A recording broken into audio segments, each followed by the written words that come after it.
मन्नत बाबा के आध्यात्मिक वीडियो सबसे पहले देखने के लिए मन्नत बाबा चैनल सब्सक्राइब करें एवं बेल आइकन दबाएं। प्रिय सुहृद मन, मेरा आशीर्वाद स्वीकार करें। ये आभार का महीना है, अपने पुरखों के प्रति आभार। पितृपक्ष का आखिर आरंभ कहाँ से हुआ होगा? कहानी बड़ी पुरानी है, लेकिन कहानी काफ़ी मौजूद है, कहानी काफ़ी अभीष्ट है। और इस कहानी का आरंभ तब हुआ जब कर्ण महाभारत के युद्ध में मारा गया और वो स्वर्ग पहुंचा। इंद्र ने उसे अपने बगल में बैठने का स्थान दिया और थोड़े समय बाद कर्ण ने इंद्र के कान में कहा कि उसे जोरों की भूख और प्यास लगी हुई है, क्या वो उसके लिए कुछ खाने की व्यवस्था कर सकते हैं? इंद्र ने अपने सहायक अनुचरों को बुलाया और कहा कि कर्ण के कर्मों के अनुसार इन्हें खाना दिया जाए। कर्ण के सामने पात्रों में सोने, चांदी और मोतियों की माला आके रख दी गई। इंद्र ने कहा, इसे खाइए। कर्ण हैरान था। उसने कहा, मैं आपका आशय समझ नहीं पा रहा हूँ। इंद्र ने कहा कि तुमने पृथ्वी लोक पर रहते हुए जिन चीज़ों का दान किया है, वही चीज़ तुम्हें इस रूप में मिलेंगी। कर्ण ने कहा, मैं आपका आशय समझ नहीं पाया।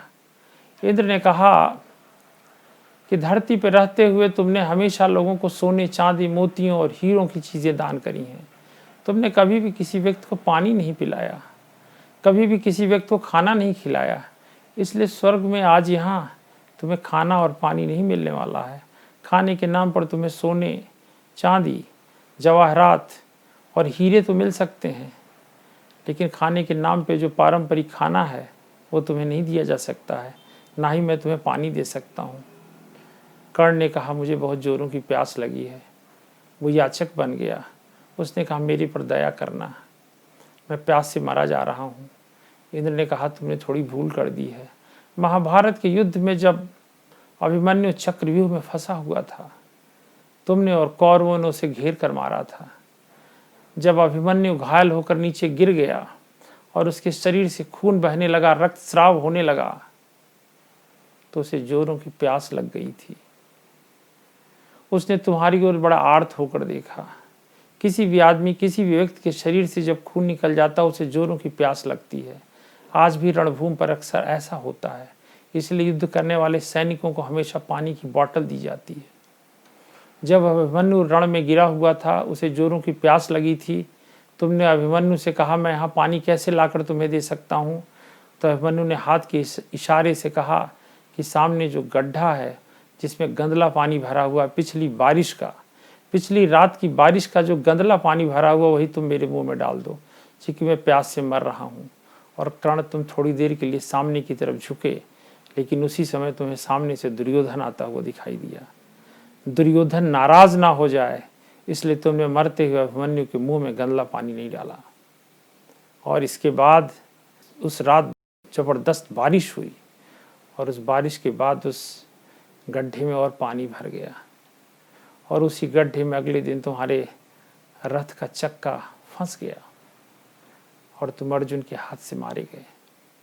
इसलिए स्वर्ग में मैं तुम्हें पानी नहीं पिला सकता हूँ, क्योंकि तुमने मरते हुए अभिमन्यु को भी पानी दान में नहीं दिया था। और तुमने सोने, चांदी, आभूषण तो दान में किए थे, लेकिन तुमने कभी खाना या पानी दान में नहीं किया था। कर्ण विह्वल हो गया।